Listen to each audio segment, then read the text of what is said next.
Set, Gar. Baiklah, bismillahirrahmanirrahim. Assalamualaikum warahmatullahi wabarakatuh.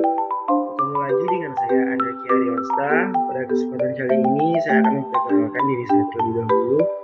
Itu saya dari jurusan Administrasi Pendidikan dengan nomor 5220027. Dan pada kesempatan kali ini, saya akan membahas sedikit tentang materi perkuliahan, yaitu tentang kepemimpinan pendidikan, di mana subtopiknya yaitu kami akan membahas tentang tipe-tipe kepemimpinan. Oke, langsung saja untuk materi yang pertama, saya akan membacakan terlebih dahulu yaitu apa arti dari kepemimpinan.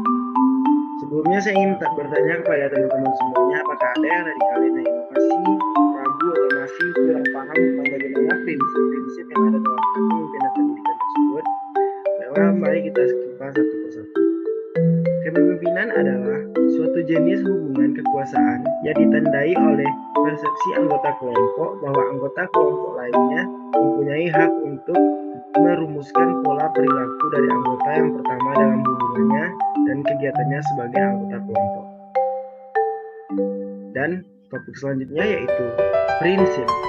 Sebagai suatu paradigma sendiri, beberapa ide utama yang didasarkan oleh kepemimpinan tersebut yaitu motivasi pribadi dan sikap serta mempunyai pengaruh yang kuat untuk membangun dirinya atau dalam membangun suatu organisasi. Menurut Stephen R. Covey pada tahun 1997, prinsip adalah bagian dari suatu kondisi, realisasi, dan konsekuensi.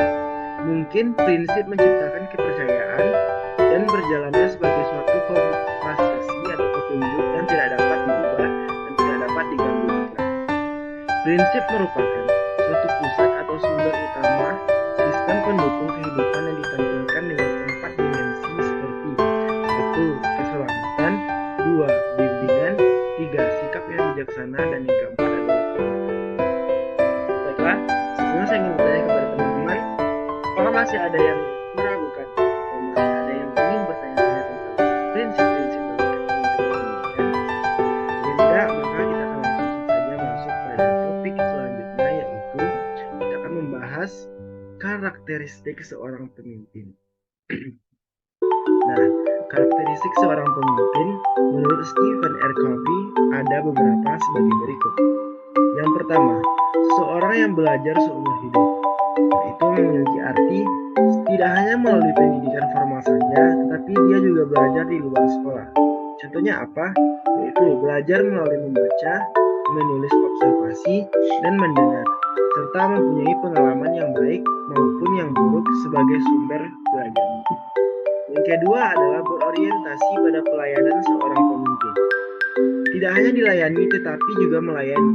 Sebab prinsip kepemimpinan dengan prinsip melayani berdasarkan karir sebagai tugas utama dan tujuan utama dari suatu prinsip kepemimpinan pendidikan.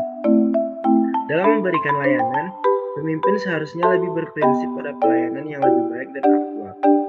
Yang ketiga yaitu membawa energi yang positif. Setiap orang mempunyai energi dan semangat yang tentunya akan menjadi pola dan tolak ukur bagi mereka yang ingin menjalankan suatu kepemimpinan. Menggunakan energi positif dilaksanakan pada keikhlasan dan keinginan mendukung kesuksesan seorang lain untuk mendapatkan suatu energi yang positif dengan menggunakan yaitu cara untuk membangun hubungan yang baik. Seorang pemimpin harus dapat dan mau bekerja untuk jangka waktu yang lama dari kondisi yang tidak ditentukan. Oleh karena itu, kondisi pemimpin harus dapat menunjukkan energi yang positif agar dapat menyampaikan dan dapat menuangkan suatu hal yang positif bersama. Nah, apa saja energi-energi positif yang dapat disampaikan oleh kepemimpinan dari seorang pemimpin kepada bawahannya? Yang pertama yaitu percaya pada orang lain. Pemimpin mempercayai orang lain, termasuk staf ataupun bawahannya dalam kinerja masing-masing. 2. Keseimbangan dalam kehidupan. 3. Melihat kehidupan sebagai tantangan. 4. Sinergi. 5. Latihan mengembangkan diri sendiri untuk memperbarui diri dan untuk mencapai suatu keberhasilan yang tinggi. Tidak hanya mencapai suatu keberhasilan dalam diri individu, tapi juga mencapai suatu keberhasilan untuk suatu halayak dan suatu organisasi kebersamaan.